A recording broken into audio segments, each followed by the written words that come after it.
सहनावतु सहनौ पुनक्तु सह वीर्यं करवावहै तेजस्विनावधीतमस्तु मा विद्विषावहै। ओम शांति शांति शांति। मीमांसा दर्शन की 129वीं कक्षा। मीमांसा दर्शन के तृतीय अध्याय के प्रथम पाद का छठा अधिकरण हमने पिछली कक्षा में प्रारंभ किया था।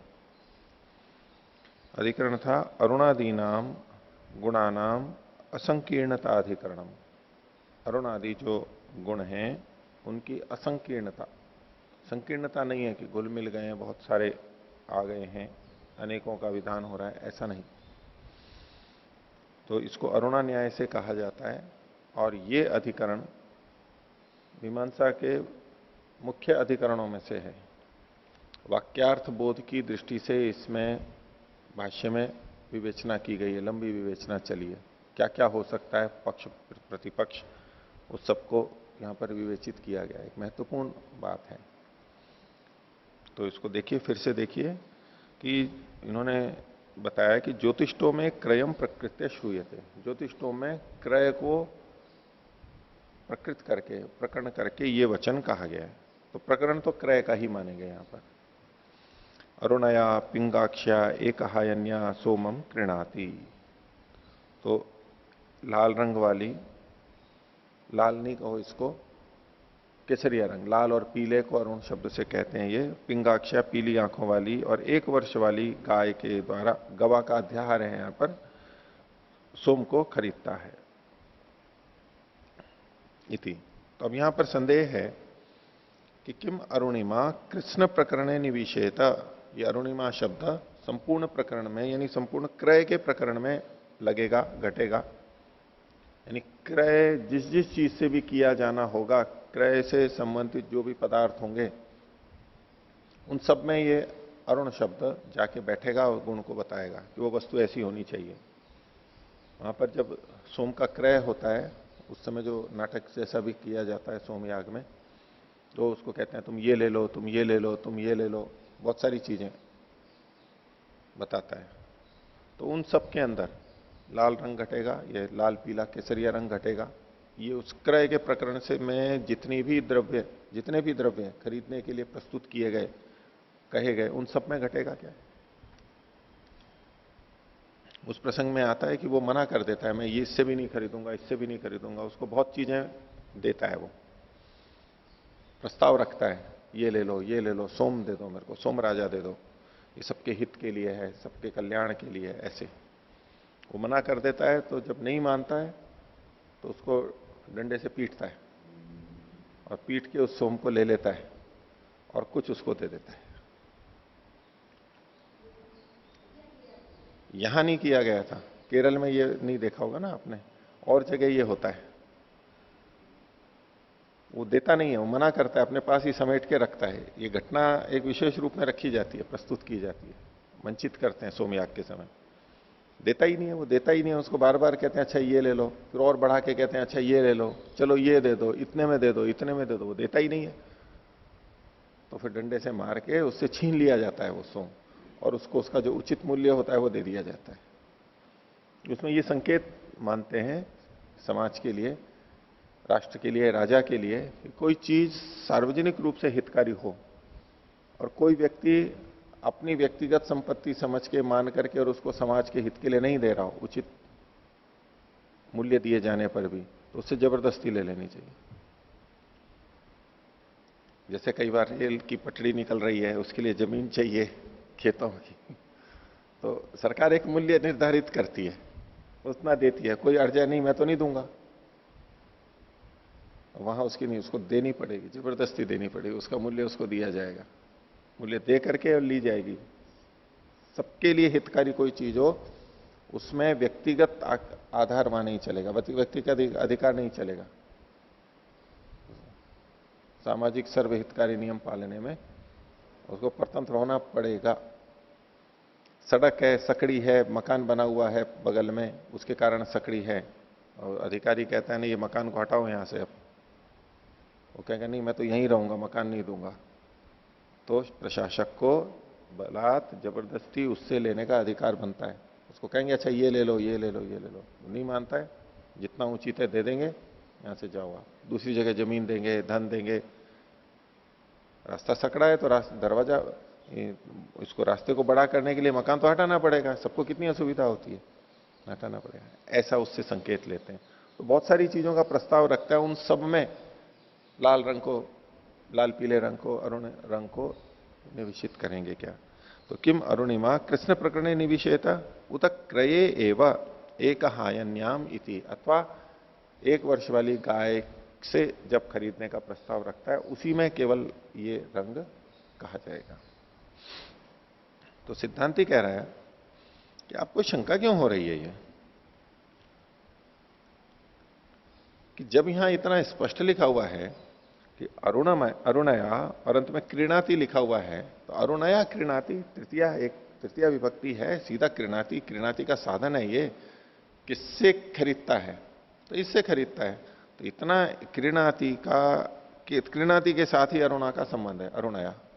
तो कह रहे हैं कथम पुनः अरुणया क्रीणाति, अरुणया क्रीणाति विपरीत अल्प विराम में लीजिए, इन्वर्टेड कोमा में, इत्येवं विस्पष्टे क्रय संबंधे, इसका अरुणया का क्रिया के क्रय के साथ में स्पष्ट ही संबंध होने पर भी, जाने जाने पर भी, संशयति, कथम संशयति, कैसे आपको संदेह पैदा हो रहा है?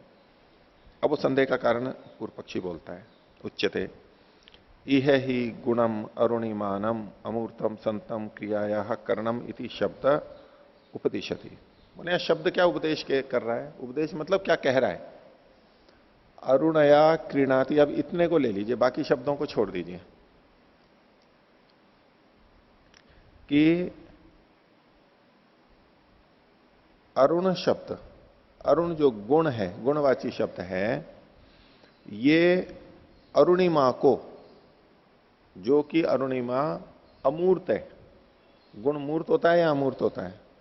मूर्त तो द्रव्य होता है, अमूर्त होता है, अमूर्त होता है। तो गुणम अरुणिमानम अमूर्तम संतम, अमूर्त होते हुए भी क्रियाया करणम, ये क्रिया का करण है, करण मतलब है साधकतम करणम, साधकतम है, ऐसा यहां पर शब्द कह रहा है।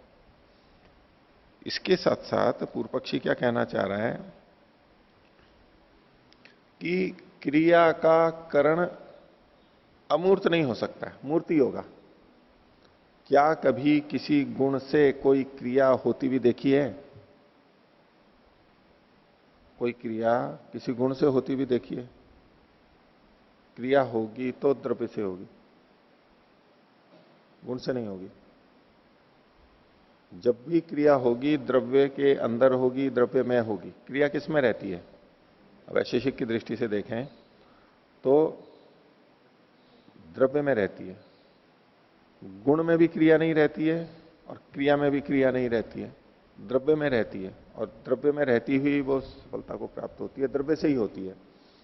तो कह रहे हैं कि यह ही गुणम अरुणिमानम, ये जो अरुणिमा नाम का गुण है, ये अमूर्त होते हुए क्रिया का करण यहां पर कहा जा रहा है, शब्द ये उपदेश दे रहा है, यानी गलत कह रहा है, इसका तात्पर्य ये है।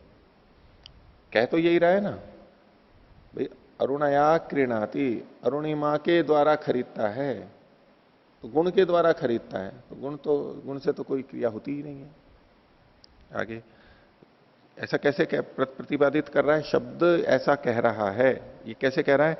यत कर्णाभिधायिन्या तृतीया विभक्त्या संयुज्य निर्दिशति अरुणया इति, क्योंकि कर्ण को कहने वाली तृतीया विभक्ति से युक्त होकर के यहां पर निर्देश किया जा रहा है अरुणया।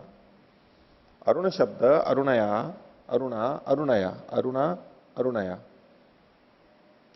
तो कर्ण को कहने वाली तृतीया विभक्ति कर्ण को कहती है, साधकतमम कर्णम, और कर्तृकर्णयो तृतीया, तो तृतीया विभक्ति कर्ण को कह रही है, उस तृतीया विभक्ति से संयुक्त होकर के यहां अरुणया कहा गया है। तो कारक क्रिया से जुड़ता है, तो ये जो तृतीया विभक्ति है इसको कारक कह रहे हैं, क्रिया से जुड़ रहे हैं, क्रिया तो कर ही नहीं सकती है ये। न च अमूर्तो अर्थ क्रियाया साधनम भवितुम अर्हति, ये अब पूर्व पक्षी अपना सिद्धांत प्रस्तुत कर रहा है। वैसे भी सिद्धांत है कि अमूर्त अर्थ यानी वस्तु, कोई द्रव्य गुण कर्म जो भी है, अमूर्त जो है, अमूर्त क्रिया का साधन नहीं हो सकता।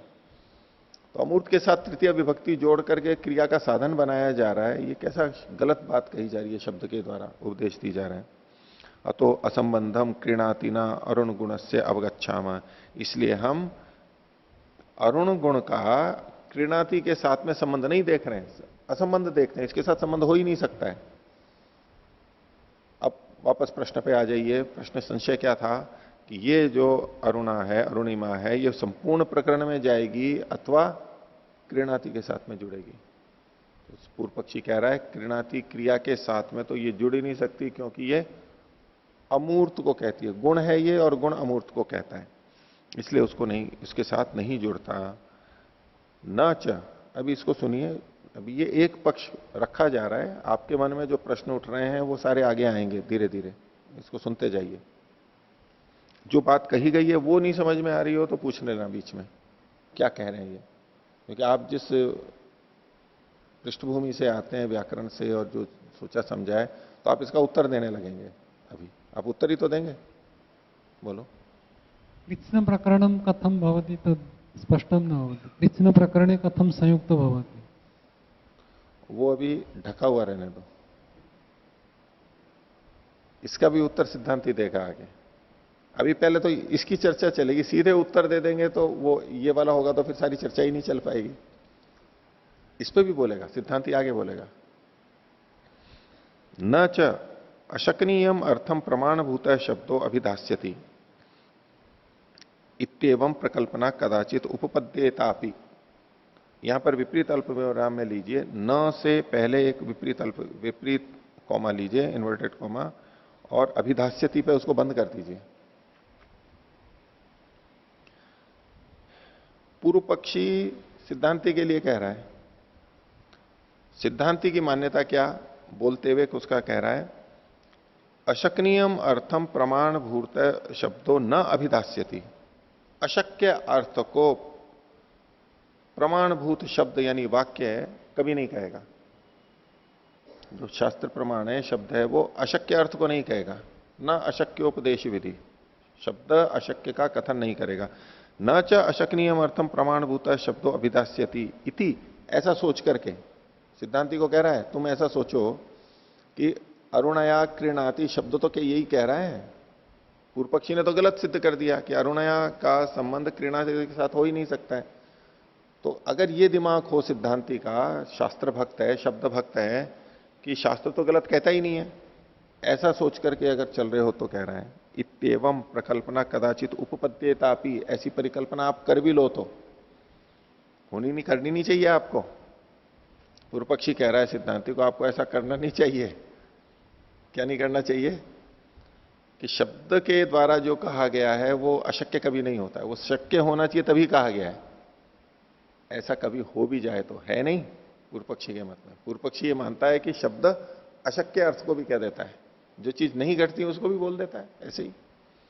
तो अगर तुम सोचते भी हो कि शब्द तो कभी भी गलत नहीं बोलेगा, तो भी उपपद्येतापि, तो भी केनचित प्रकारेण संबंध इति वचन प्रामाण्य प्रकारान्वेषणे बुद्धिर्भवती, ऐसा सोच करके कि क्योंकि ये कभी गलत अर्थ को कहता ही नहीं है, ये सोच करके केनचित प्रकारेण संबंध इति, किसी भी तरह से अरुणया का कृणाति के साथ आप संबंध जोड़ने लगोगे, इस विचार से वचन के प्रामाण्य के प्रकार के अन्वेषण में बुद्धि लगेगी आपकी, बुद्धिर्भवती।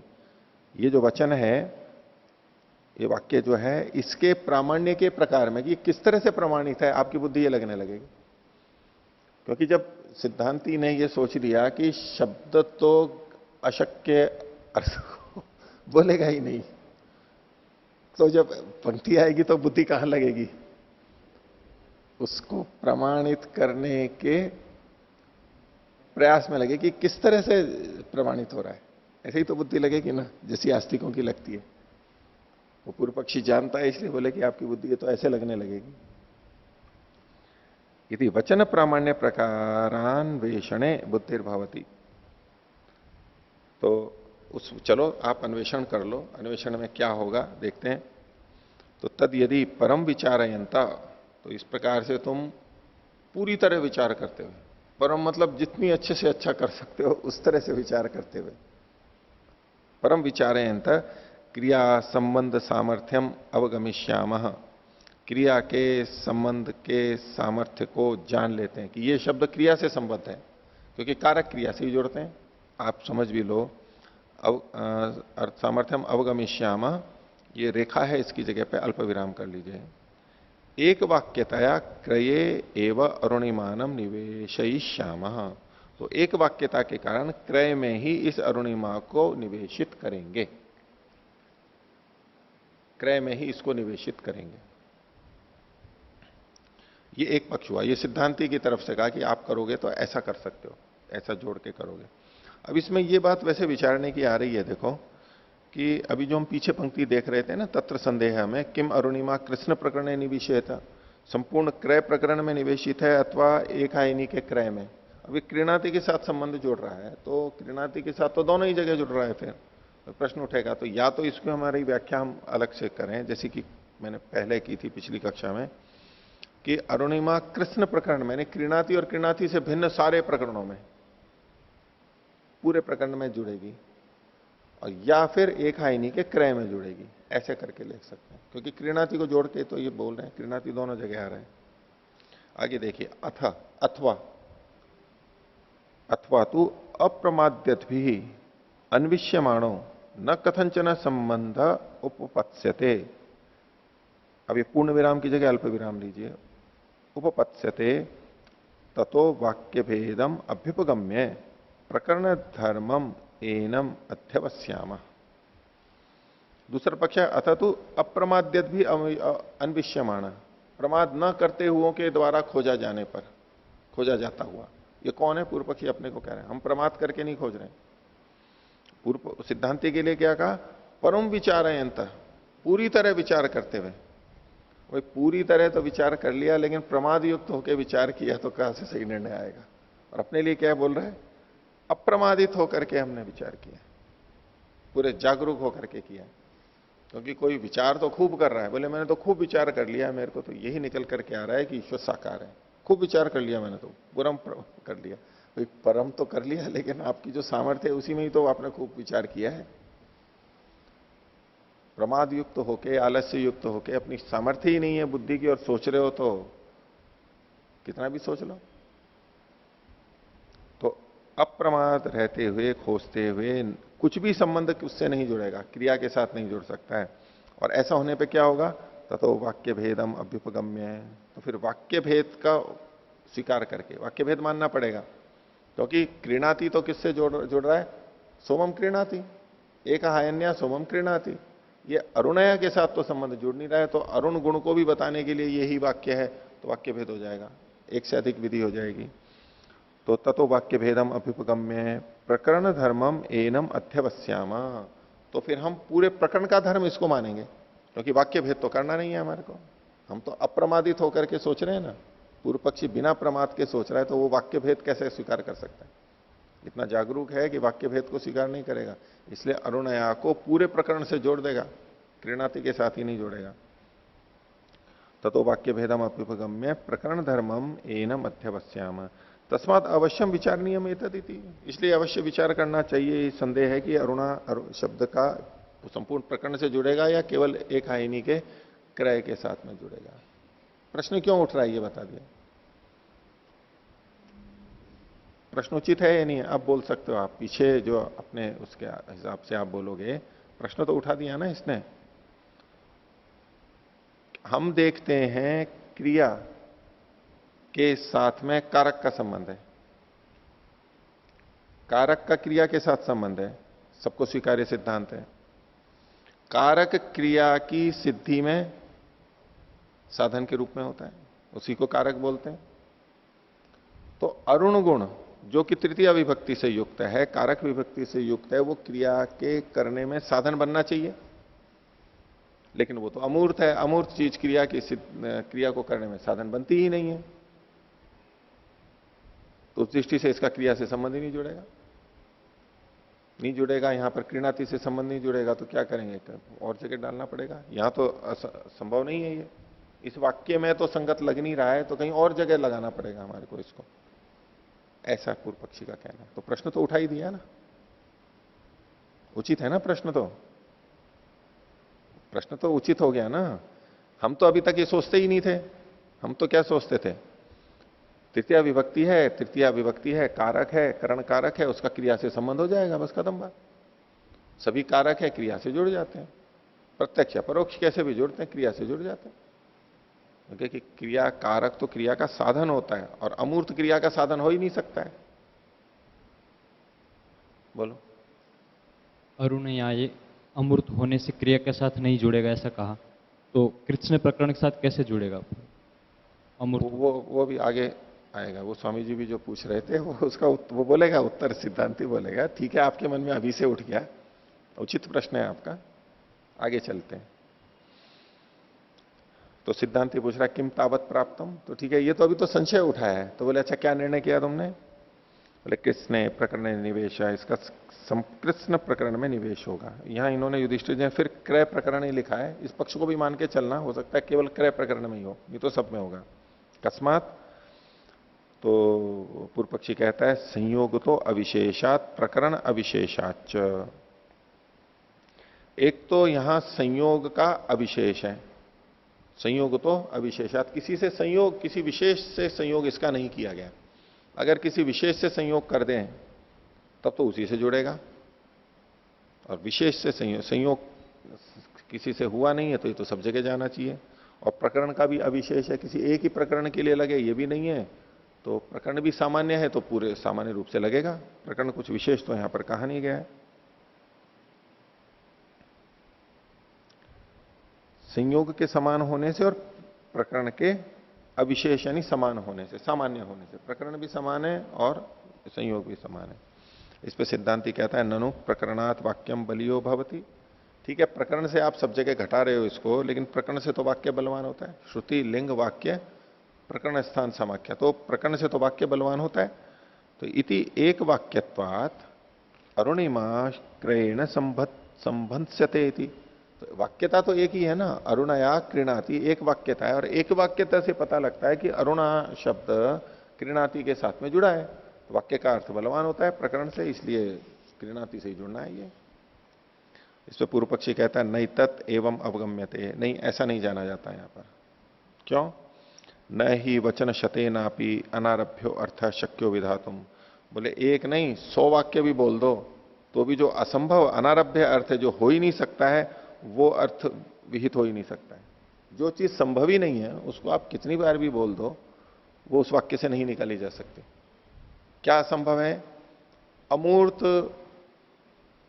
अर्थ क्रिया का साधक नहीं हो सकता, क्रिया को करने वाला नहीं हो सकता। आप चाहे वचन है तो है, हम तो नहीं मान सकते, संभव ही नहीं है, इसलिए वाक्य का वो अर्थ लिया ही नहीं जा सकता, माना ही नहीं जा सकता। वाक्य ने लिख दिया तो असंभव लिख दिया तो भी मान लेंगे हम, 100 बार कहो तो भी नहीं मान सकते। कैसे? उदाहरण देना, यो ही ब्रूयात, कोई ऐसा बोल दे, उदकेन दग्धव्यम, जल के द्वारा जलाना चाहिए, ठंडे जल से, गर्म पानी मत ले लेना नहीं तो कहे जी किससे जल गया? बोले पानी से जल गया ये वक्ता का अभिप्राय नहीं है, उदाहरण तब घटेगा जब ठंडा पानी हो।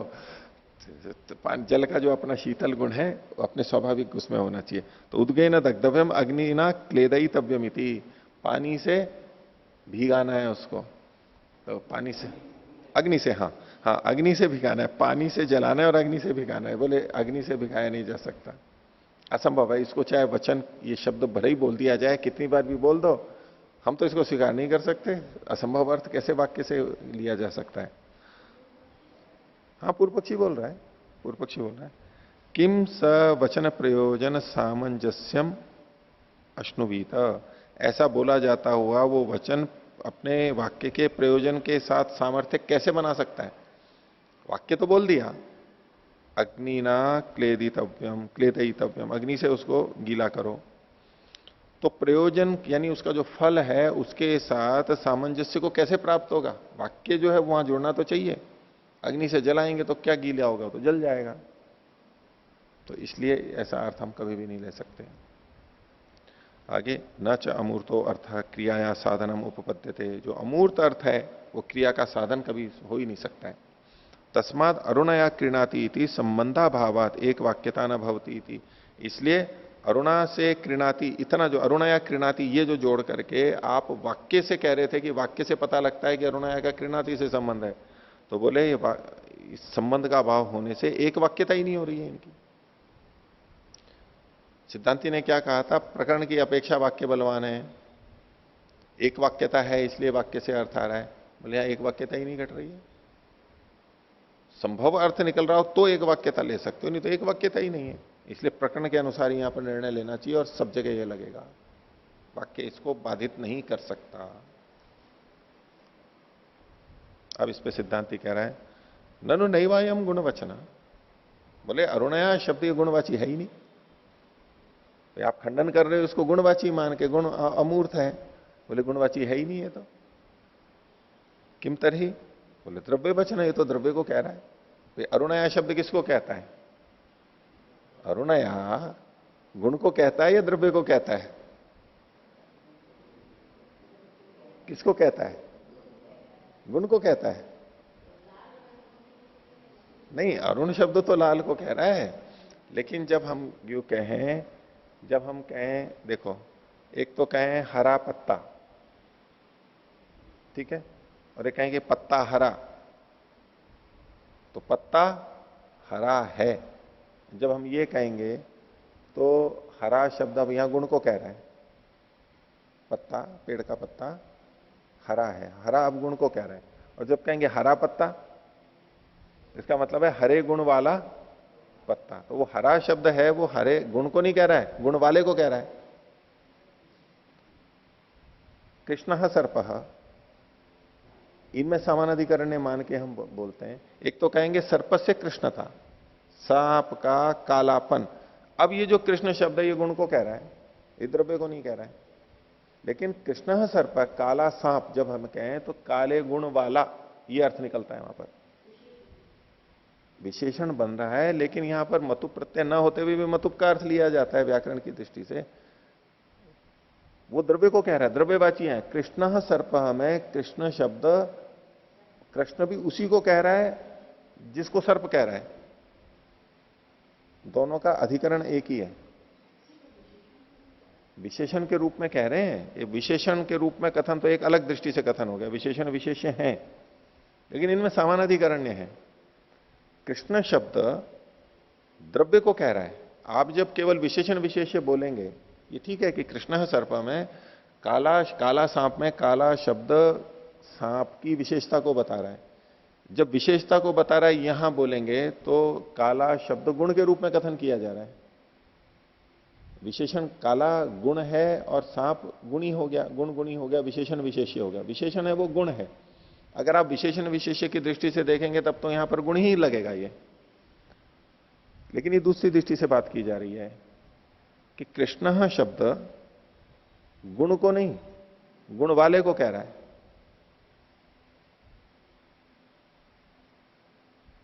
आप दूसरी तरह से मैं कहूं, हरा की जगह पे, जैसे हरा पत्ता मैंने कहा, उसकी जगह कहूं हरी साड़ी, साड़ी को कह रहा है ना, हरी किसको कह रहा है, हरी क्या है, ये हरी हरे रंग को कह रहा है या उस वस्तु को कह रहा है। देखो कृष्ण शब्द को बोलेंगे कृष्णः सर्पः, कृष्णा शाटिका, कृष्णम फलम कह लीजिए, कुछ भी कह लीजिए, कृष्ण शब्द विशेषण के रूप में आता हुआ अलग अलग लिंगों में बोला जा रहा है।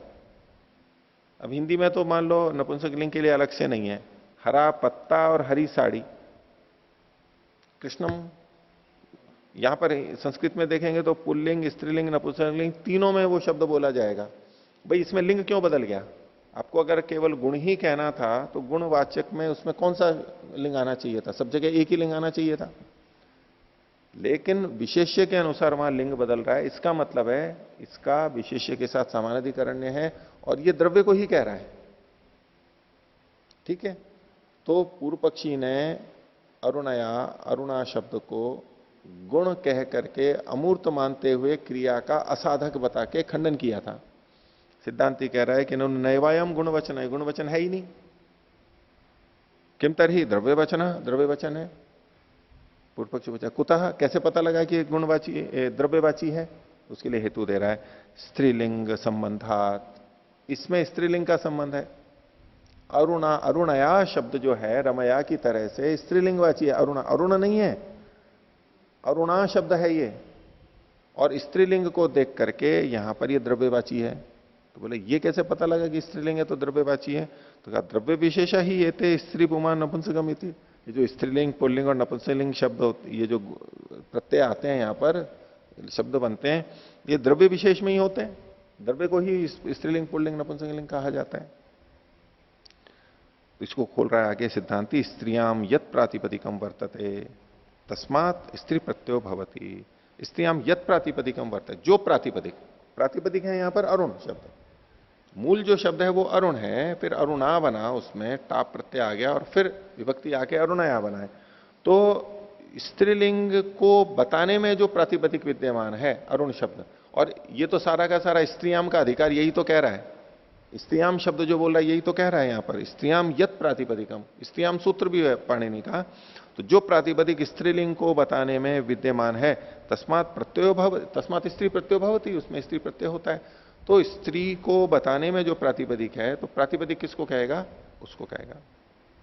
स्त्री प्रत्यय अरुणया इति उपलभा में है, और अरुणया में हम स्त्री प्रत्यय को प्राप्त कर रहे हैं। तस्मात द्रव्य वचनो अरुण शब्द है, ये जो अरुण शब्द है यहां पर द्रव्यवाचक है, गुणवाचक नहीं है। इस पर पूर्व पक्षी कह रहा है। सिद्धांति ने सही बात कही ना, इसका कोई खंडन हो सकता है? बिल्कुल ठीक बात कह दी है। लेकिन पूर्व पक्षी कहता है तदेतत अपेशलम, बोले ये कोई अच्छी बात नहीं कही आपने, मनोहारी नहीं है। पेशल का मतलब है युक्ति युक्त है, मनोहारी, अच्छी जो बात है, कोई जमी नहीं बात, अच्छी नहीं लगी, कोई बैठी नहीं बात। तदेतत अपेशलम, कैसे? बोले तदेव ही द्रव्यम, वो द्रव्य है, अरुणिमना परिचिद्यमानम, अरुणिमा से यानी उस रंग विशेष से परिचिद्यमान होता हुआ, यानी विशेषित होता हुआ। अरुणा शब्दाभिधानीयताम लभते, अरुणा शब्द से कहे जाने को प्राप्त कर रहा है। द्रव्य कौन है यहां पर? गाय। तदेव ही द्रव्य, वही द्रव्य है। यानी पूर्व पक्षी इसकी अरुणिमा शब्द की, अरुणया शब्द की द्रव्यवाचकता का खंडन कर रहा है और उस पर व्यंग कर रहा है। क्या? कि वही शब्द द्रव्य को, तदेव ही द्रव्यम अरुणिमना, अब ललाई या केसरिया रंग के द्वारा द्रव्य को विशेषित करता हुआ, अरुण शब्द द्रव्य को विशेषित कर रहा है, उसको विशेषित करता हुआ अरुण शब्द उस द्रव्य को भी कहने लग जाएगा, उसके नाम को भी प्राप्त कर जाएगा। ये कैसे हो सकता है? अरुण शब्द द्रव्य को विशेषित करता हुआ द्रव्यवाची कैसे बन गया? या तो वो द्रव्य को विशेषित करेगा, और जो द्रव्य को विशेषित करेगा वो द्रव्यवाची कैसे होगा? वो तो उसके गुण को कहेगा, विशेषण को कहेगा। और बोले विशेषण, द्रव्य के विशेषण को कह रहा है, द्रव्य की विशेषता को कह रहा है, और फिर वही शब्द द्रव्यवाची भी हो गया। ये कैसे होगा? एक ही शब्द दो काम कैसे करेगा? ऐसा व्यंग कर रहा है ये। फिर से देखो इस वाक्य को, तदेव ही द्रव्यम, द्रव्यम जो है ये प्रथमा विभक्ति एक वचन है, द्रव्यम अरुणिमना परिचिद्यमानम, अरुणिमा के द्वारा परिचिद्यमान विशेषित होता हुआ वही द्रव्य अरुणिमा के द्वारा, विशेषण के द्वारा पृथक विशेषित किया जाता हुआ, अरुणा शब्दाभिधानीयताम, अरुणा शब्द इस नामता को लभेता, प्राप्त कर लेगा। तदेव अन्य गुणकम न अरुण शब्द शक्नोति अभिवदितुम, तो वो तदेव अन्य गुणकम अरुण शब्द, अरुण शब्द किसी अन्य गुण को कहता हुआ बात को नहीं रख सकता है। यानी वो गुण को कह रहा है तो गुण को ही कहेगा, वो द्रव्य को नहीं कह सकता है। अरुणिमानम एष शब्दों न व्यभिचरति, ये जो शब्द है अरुण, ये अरुणिमा को कभी भी व्यभिचरित नहीं करता है। अब ये पूर्व पक्षी इस ढंग से प्रस्तुत कर रहा है कि अरुणिमा शब्द वास्तव में किसका वाचक है? गुण का वाचक है या गुणी का वाचक है, द्रव्य का वाचक है? उसके लिए अपने पक्ष में कह रहा है कि अरुणिमा शब्द, ये जो शब्द है, ये अरुणिमा को यानी ललाई को कभी भी नहीं छोड़ता है। ये अर्थ इसमें सदा विद्यमान रहेगा। व्यभिचरित पुनर्द्रव्यम, लेकिन द्रव्य को तो ये व्यभिचार को प्राप्त कर देता है। ठीक है, अभी ये अरुणिमा गाय को कह रहा है, लेकिन अरुणिमा शब्द गाय के अतिरिक्त अन्यों को भी तो कह देता है। तो ये शब्द लाल इस अर्थ को, केसरिया इस अर्थ को कभी भी छोड़ता नहीं है, लेकिन द्रव्य को तो छोड़ देता है। अभिविचारी च कारणम कारणताम इष्टम, कारणवताम इष्टम।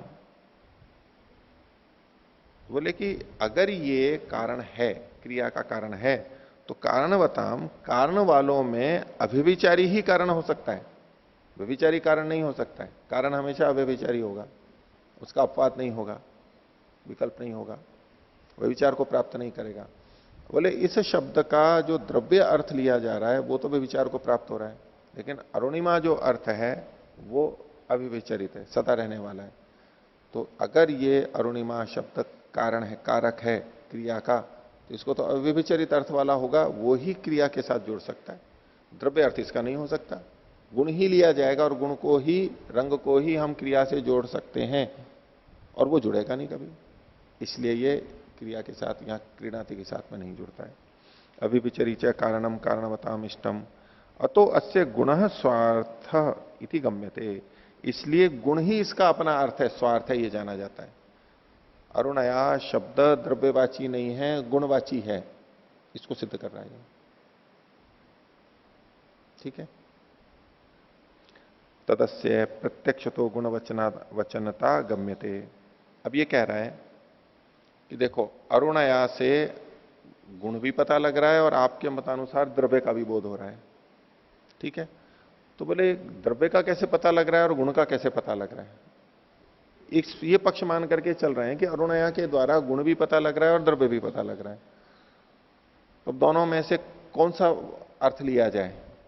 इसके लिए पूर्व पक्षी कह रहा है कि भाई गुण अर्थ आप किस तरह से ले रहे हो और द्रव्य अर्थ कैसे ले रहे हो? तो गुण अर्थ है वो तो प्रत्यक्षता आप ले रहे हो। ततस्य प्रत्यक्ष तो गुण वचनता गम्यते, ये गुणवाचक है, ये तो प्रत्यक्ष पता लग रहा है। और स्त्री प्रत्यय दर्शनातु नूनम अरुणा प्रातिपदिकम द्रव्य वचनम इति अनुमानम। और आपने अरुणया को जो द्रव्यवाची कहा था वो तो अनुमान से कहा था। ये रंग को, वर्ण को कह रहा है, ये प्रत्यक्ष कह रहा है, और द्रव्य को कह रहा है, ये अनुमान से कह रहा है। कैसे अनुमान किया? बोले स्त्री प्रत्यय के दर्शन से आपने इसको द्रव्यवाची कहा, सिद्धांति ने कहा था स्त्रीलिंग के कारण से। तो स्त्री प्रत्यय दर्शनात् तो नूनम अरुणा प्रातिपदिकम, जो अरुणा ये जो प्रातिपदिक है ये द्रव्यवाची है, ये आपने अनुमान से जाना है। और ये शब्द गुण को कहता है, ये मैं प्रत्यक्ष से जान रहा हूं। साक्षात श्रुति कह रही है ना, अरुण शब्द साक्षात का है, तो अरुण शब्द किसका वाचक होगा? देखो, एक अपन ने पीछे देखा था ना, एक ही पद एक ही अपने ही उसी अर्थ को कह रहा है, एकाभिधान श्रुति उस संदर्भ में। तो एक तो होता है कि प्रकृति जिस अर्थ को कह रही है, ये कह रहे हैं प्रत्यय जिस अर्थ को कह रहे हैं, दोनों अलग अलग अर्थ को कहते हैं अर्थ संग्रह में जैसे देखा था। एक है कि पूरा शब्द किसको कह रहा है, प्रकृति प्रत्यय मिला के कह रहा है, वो भी श्रुति से ही कहलाता है। तो अब यहां अरुण शब्द प्रत्यय से युक्त है, अरुण शब्द गुणवाची है, ये प्रत्यक्ष सिद्ध है। अरुण शब्द का द्रव्यवाची अर्थ लेना अरुण शब्द से तो नहीं आया, स्वयं से प्रत्यय से जुड़ करके आया, यानी प्रत्यय जुड़ा, उसके कारण से अरुण शब्द का हम द्रव्य अर्थ ले रहे हैं। तो ये परोक्ष अर्थ हुआ ना, अनुमान से आया ना। सीधे सीधे जो शब्द कह रहा है, प्रत्यक्ष जो अरुण शब्द कह रहा है, वो तो केवल गुण को ही कह रहा है। स्त्री प्रत्यय के कारण आप द्रव्य को ले रहे हो, तो इसको ये अनुमान से कहा। प्रत्यक्ष साक्षात होता है, अनुमान परंपरा से आता है। तो अनुमान से जो अर्थ निकलता है उसमें गौरव होता है, और जो गौरव होता है जिसमें वो दुर्बल होगा। इसे प्रत्यक्ष बलवान है, तो इसमें इसका गुण ही अर्थ लेना चाहिए, द्रव्य अर्थ नहीं लेना चाहिए, ये पूर्व पक्षी का तर्क हुआ। तो क्या कहा इसने, तदस्य प्रत्यक्ष तो गुणवचनता गम्यते, गुणवचनता प्रत्यक्ष पता लग रही है, और स्त्री प्रत्यय के दर्शन से अरुण प्रातिपदिक द्रव्यवाची है, यह अनुमान है। प्रत्यक्षंच अनुमानात बलिय, और प्रत्यक्ष अनुमान से बलवान होता है। तस्मात गुणवचन है, इसलिए गुणवाची शब्द है। अब सिद्धांति कह रहा है कथम तरही, प्रश्न कर रहा है स्त्री प्रत्यय संबंध, यदि आप इस अरुणया में अरुण शब्द से गुण का ग्रहण कर रहे हो तो स्त्री प्रत्यय का संबंध इस गुण से कैसे लगा रहे हो? क्योंकि सिद्धांति ने पीछे कहा था स्त्रीलिंग पुल्लिंग नपुंसकलिंग ये तो द्रव्य के साथ में जुड़ते हैं, आप अब कैसे जोड़ रहे हो इसको, तो गुण ले रहे हो। तो पूर्व पक्षी कह रहा है भवती ही गुणवचन से आप स्त्रीलिंगता, स्त्रीलिंगता तो गुणवाची शब्दों की भी होती है, आप ऐसा क्यों कह रहे हो कि द्रव्य से ही जुड़ती है स्त्री से भी तो बोले जैसे उदाहरण है, जैसे कि करुणा, करुणा शब्द है गुणवाची है ना, तो स्त्री प्रत्यय आ गया, तो अरुणा में भी गुणवाची है और स्त्री प्रत्यय आ सकता है, इसके लिए कोई ये तो बाध्यता नहीं कि उसको द्रव्य ही होना चाहिए। खंडन कर रहा है सिद्धांति का। दूसरा उदाहरण है बुद्धि, करुणा के बाद अल्प विराम ले लीजिए, बुद्धि के बाद अल्प विराम ले लीजिए, करुणा बुद्धि एवं अरुणा इति, ऐसे ही अरुणा शब्द भी गुणवाची होते हुए उसमें स्त्री प्रत्यय आ गया है। गुणवचनश्चेत, और अगर ये गुणवाची है तो क्रीणातिना न संबध्यते, क्रीणाति के साथ जुड़ नहीं पाएगा अमूर्त होने से। तस्मात् वाक्य भेदम कृत्वा प्रकरणे सर्वस्मिन एव सन्निवेश इति, तो ऐसे में इसमें वाक्य भेद करना पड़ेगा, यानी इस वाक्य में तो अरुणया क्रीणाति के साथ में जुड़ नहीं रहा है, लेकिन वाक्य तो कहा गया है, शास्त्र में तो वचन मिल रहा है, तो अब इसका क्या करना पड़ेगा, इसको वाक्य भेद करना पड़ेगा। और वाक्य भेद करके अरुणया को यहां नहीं जोड़ेंगे, कहीं और जोड़ेंगे, तब संगत लगेगा वो। जैसे अष्टाध्यायी में भी योग विभाग कर देते हैं ना, योग विभाग करके एक नया अर्थ ले लेते हैं, विशेष अर्थ हो जाता है, एक सूत्र की जगह दो सूत्र जैसा दिखने लगता है।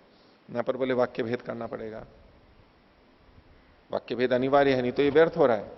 वाक्य भेद करके और पूरे प्रकरण के साथ में जोड़ देंगे अब इसको, तो संगत लग जाएगा, ये पूर्व पक्षी ने कहा। अब इस पे सिद्धांति बात को रख रहा है, यदि अथ यदि क्रीणातिना न संपद्यते, अगर अरुणया क्रीणाति से नहीं जोड़ रहा है तो बोले अच्छा तस्मिन एव वाक्य एक हायनी शब्दे ने संबद्धते, एक हायनी शब्द तो है वहां पर, उससे जुड़ जाएगा, एक हायन्या, ठीक है, क्रीणाति से नहीं जुड़ा कोई बात नहीं, लेकिन इसको इस यहां से हटा करके यहां वाक्य भेद करके और इसको और पूरे प्रकरण के साथ जोड़ो, ये तो ठीक नहीं है। जुड़ेगा तो इसी वाक्य से, तो बोले एक हायन्या से जुड़ जाएगा। न भविष्यति वाक्य भेदायति, और इससे वाक्य भेद नहीं होगा। पूर्व पक्षी कहता है तन्ना, नहीं, आप उससे नहीं जोड़ सकते इसको, एक हायन्या से नहीं जोड़ सकते। क्यों नहीं जोड़ सकते? पूर्व पक्षी कह रहा है केवलम ही गुणम अरुण शब्दो अभिदधाति न द्रव्य गुण, इसलिए जो अरुण शब्द है ये केवल गुण को कहता है, पीछे सिद्ध करके आया है ना पूर्व पक्षी, गुण को कहता है, ये द्रव्य और गुण दो चीजों को नहीं कहता है। क्योंकि सिद्धांति ने अभी क्या किया, अरुणया को एक हायन्या के साथ में जोड़ दिया, और एक हायन्या वो गाय है, द्रव्य है, तो बोले यदि अरुणया शब्द गुण को भी कह रहा है जो कि सिद्ध करके आया है, और एक हायन्या द्रव्य को भी कह रहा है, तो अरुणया शब्द गुण और द्रव्य दो को कहने वाला हो जाएगा सिद्धांति के मत में। तो पूर्व पक्षी कह रहा है कि अरुणया शब्द तो केवल गुण को ही कहता है, न द्रव्य गुण, द्रव्य और गुण दोनों को नहीं कहता है, ये दोनों को एक साथ नहीं कहता है अरुणया, केवल गुण को कहता है। केवलंच द्रव्यम एक हायनी शब्द, एक हायनी शब्द केवल द्रव्य को कह रहा है, न गुण सहितम इति, गुण के सहित को नहीं कह रहा है। तयो संबंध से वाचिकाम षष्ठिम अंतरेण कथम संबंधो गम्यते, और यदि द्रव्य के साथ में गुण का संबंध जोड़ना है तो संबंध के लिए तो षष्ठी विभक्ति आनी चाहिए, और कोई विभक्ति तो जुड़ नहीं सकती है।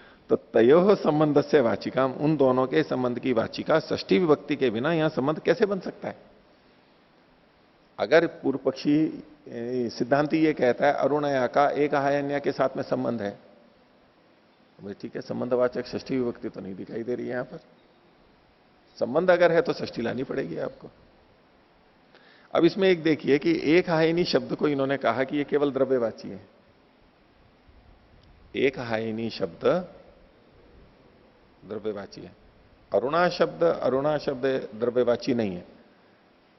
तो एक हायनी शब्द द्रव्यवाची है, गुणवाची है? गुणवाची है। किस गुण को कह रहा है? एक साल वाली। एक साल वाली, तो एक साल ये काल हो गया, उसकी विशेषता बता रहा है गाय की। तो एक हायन्या गवाह हम ले लेते हैं, लेकिन गवाह शब्द तो पढ़ा नहीं गया है वाक्य में। गवाह तो हम समझने के लिए ले आते हैं। लेकिन एक हायनी शब्द अपने आप में गुण को कह रहा है, ये पता लग रहा है ना। लेकिन कह रहे हैं द्रव्य को ही कह रहा है। एक हायनी शब्द क्या समास करेंगे? बहुरी करेंगे। बहुरी शब्द किसको कहता है? अन्यार्थ को कहेगा। वो अन्यार्थ कौन है? अब एक हायनी एक वर्ष को तो नहीं कहेगा ये। एक वर्ष को तो नहीं कहेगा ना एक हायनी शब्द। बहुरी लेंगे तो अन्य पदार्थ प्रधान हो जाएगा और वो द्रव्य होगा। तो ये कह रहे हैं कि ये तो केवल द्रव्यवाची, ये गुणवाची नहीं है। लेकिन अरुणया ये शब्द तो गुणवाची है और संबंध के लिए षष्ठी कहनी पड़ेगी। अब इस पे सिद्धांति कहता है आह, बोले अंतरेण अपि षष्ठीम एक विभक्ति निर्देशात सामानाधिकरण्यम अवगमिष्यामा। बोले ठीक है षष्ठी विभक्ति नहीं है, लेकिन एक विभक्ति का निर्देश है। एक विभक्ति मतलब समान विभक्ति का निर्देश है। अरुणया में भी तृतीया है, एक हायन्या में भी तृतीया है। इसके कारण से इनका समानाधिकरण है, हम समझ लेंगे। विशेषण विशेष्य में समान विभक्ति होती है तो समानाधिकरण्य है दोनों का, इसलिए यह द्रव्यवाची होगा। कैसे? यथा नीलम उत्पलम। नीलम उत्पलम, नीला कमल। तो नीलम शब्द में नीलम है, उत्पलम है, ये समानाधिकरण्य होने से ये द्रव्यवाची होगा। नीलम उत्पलम इति। इस पे पूर्व पक्षी कहता है तत् अनुपपन्नम। ये आपकी बात सिद्ध नहीं है। अभी आपने कह तो दिया, ये कुछ सिद्ध नहीं है। क्यों? रूपाद अरुणा शब्द से गुणवचनता। अरुणा शब्द की गुणवचनता किससे सिद्ध हुई? रूप से। रूप का मतलब है यहां पर शब्द की अपने अर्थ को कहने की जो शक्ति है, स्वयं शब्द की जो शक्ति है, शब्द की जो सामर्थ्य है। और शब्द की सामर्थ्य को क्या कहेंगे इसमें? श्रुति, लिंग, वाक्य, प्रकरण, स्थान, समाख्या, इनकी दृष्टि से जब हम देखेंगे तो शब्द सामर्थ्य क्या है? लिंग। लिंग है, श्रुति नहीं, लिंग है। अर्थ संग्रह में भी हमने देखा था, तो लिंग को, शब्द की सामर्थ्य को ही लिंग कहा गया है वहां पर। ये उसी को कहना चाह रहा है पूर्व पक्षी। रूपाद अरुण शब्द से गुणवचनता, लिंग के कारण से, यानी शब्द सामर्थ्य के कारण से ये अरुणा शब्द की गुणवचनता है। गुणवचनता ये गुण को कहता है। और कल्पनीयंतु एक विभक्ति संयोगात, और आप जो अर्थ कर रहे हो ना इसकी द्रव्यवचनता, वो कैसा है? कल्पनीयंतु, वो कल्पनीय है। यानी आप कल्पना कर रहे हो, अनुमान कर रहे हो। कैसे कर रहे हो? एक विभक्ति संयोगात, क्योंकि दोनों में एक ही विभक्ति का संयोग है। समान विभक्ति तृतीया दिखाई दे रही है, एक वचन तृतीया एक वचन। संयोगात एक हायनी शब्द सन्निधानाच, और एक हायनी शब्द वहां पर पढ़ा हुआ है, इसके कारण से तद एक वाक्यताम अभ्युपगम्य। तो आप समान विभक्ति देख करके और समीप में एक हायनी शब्द को देख करके इनमें एक वाक्यता का अनुमान कर रहे हैं। एक वाक्यताम अभ्युपगम्य है, एक हायनी शब्द समानाधिकरण्यम, एक हायनी के साथ इसका समानाधिकरण है, ये निकाल रहे हो आप।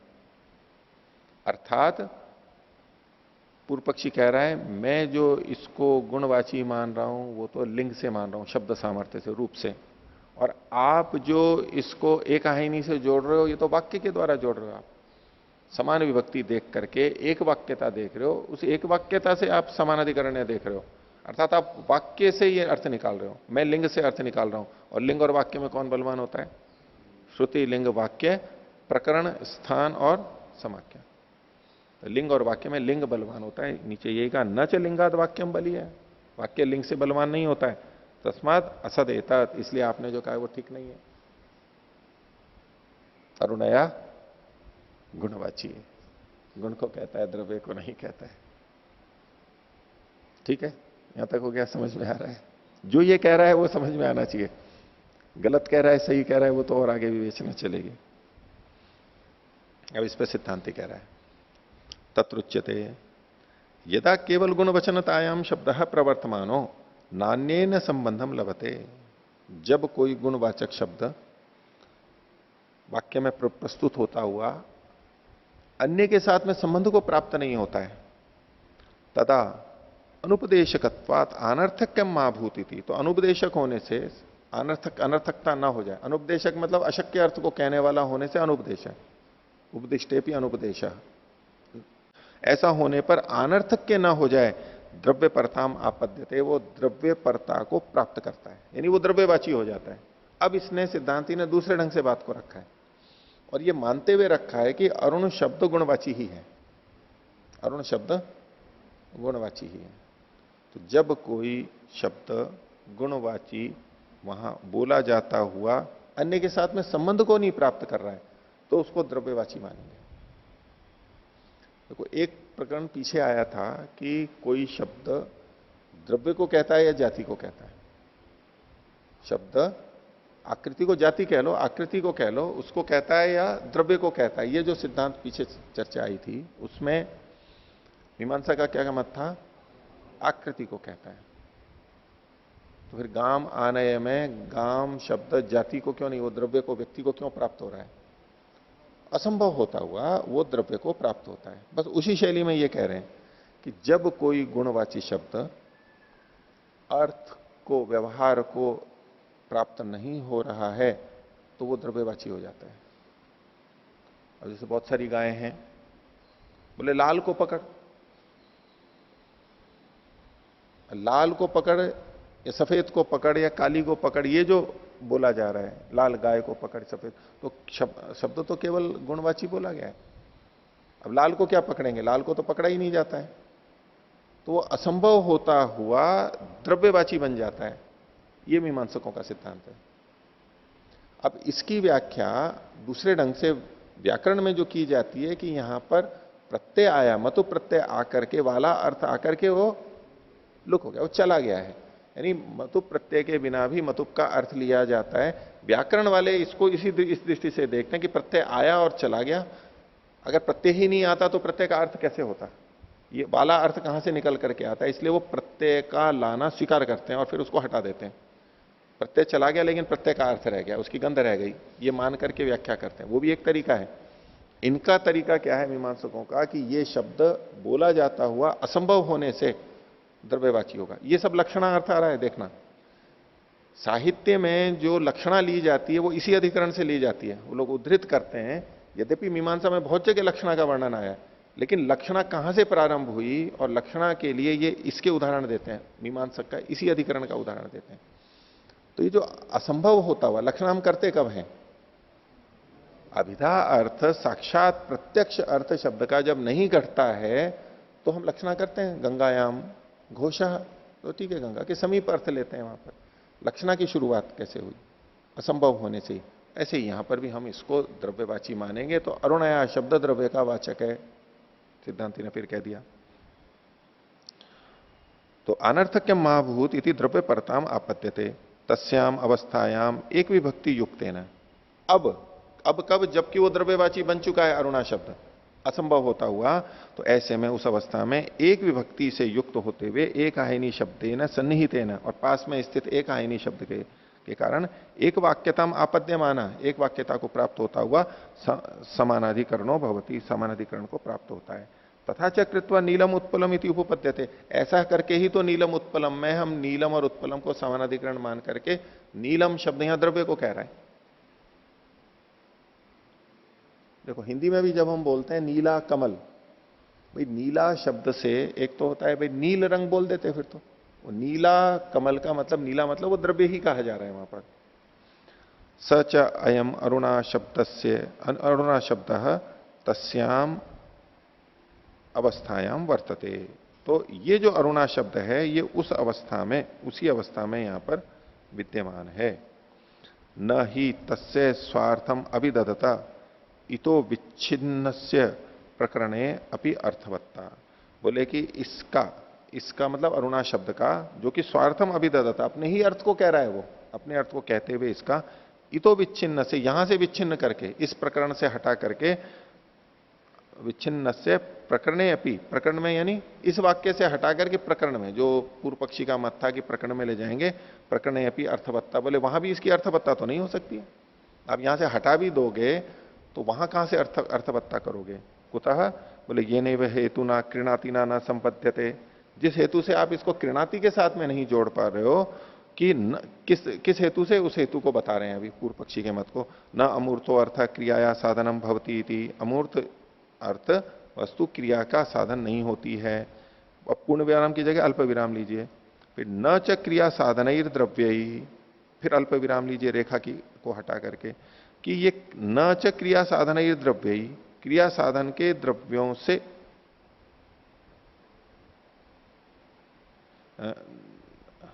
हाँ, न अमूर्तो अर्थ क्रियाया साधनम भवती न च क्रिया साधन द्रव्य ही, न ही केवलम गुणवचन शक्नोति द्रव्यम अभिधातुम, जो केवल गुणवचन शब्द होता है वो द्रव्य को कह ही नहीं सकता।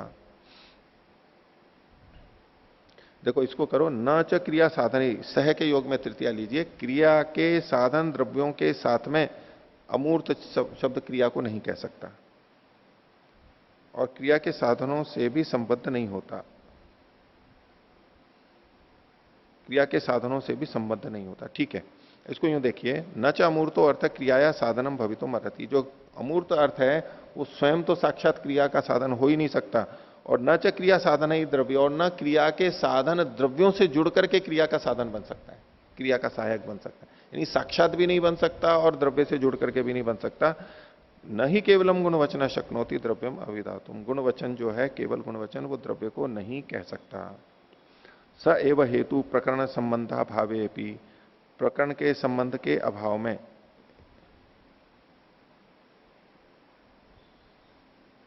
क्योंकि प्रकरण के साथ भी इसका संबंध नहीं होगा, ये जो अरुणया है इसका भी प्रकरण के साथ में संबंध नहीं होगा। क्यों? तत्रापि संबंधे माने क्रियाभिर्वा संबद्धेता तत्साधन इर्वा द्रव्य, बोले वहां उस पूरे प्रकरण में भी संबंध होता हुआ ये किसी न किसी क्रिया के साथ में संबंध होगा, यानी क्रीणाति वाले इस वचन में जो क्रीणाति है इससे भिन्न किसी न किसी क्रिया के साथ संबंध होगा, या तो तत्साधन इर्वा द्रव्य या उसके साधन द्रव्यों के साथ में संबंध होगा। क्योंकि सिद्धांति ने पहले तो अरुणया को क्रीणाति के साथ जोड़ के बताया था, फिर एक हायन्या के साथ में जोड़ के बताया था, तो सीधे क्रिया से नहीं जोड़ रहा है, तो एक हायन्या जो कि क्रिया का साधन है द्रव्य, उसके साथ जुड़ते हुए भी खंडन किया था। तो बोले आप इसको यहां से उठा के प्रकरण में और कहीं भी ले जाओगे तो किसी न किसी क्रिया से तो जोड़ोगे, तो कैसे जोड़ोगे? सीधे जुड़ता नहीं है और किसी द्रव्य साधन द्रव्य के साथ जुड़ते हुए भी नहीं जुड़ता है। तो जो दोष आप यहां दिखा रहे हो वो तो आपका दूसरी जगह भी आएगा, जो आप लोग पूछ रहे थे वही बात है। तो तच्च उभयम अपनी अनुपन्नम, तो अगर ये ठीक नहीं है तो ये तो दोनों ही जगह अनुपन्न है, असिद्ध है, आपके पक्ष में भी वो की वो दोष आएगा।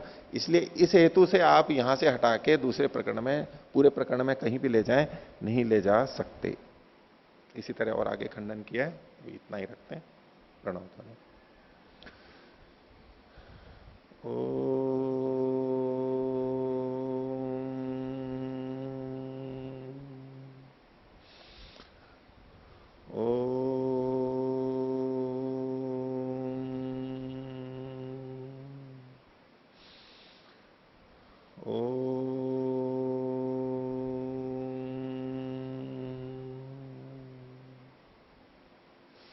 सभी को साधारण अभिवादन।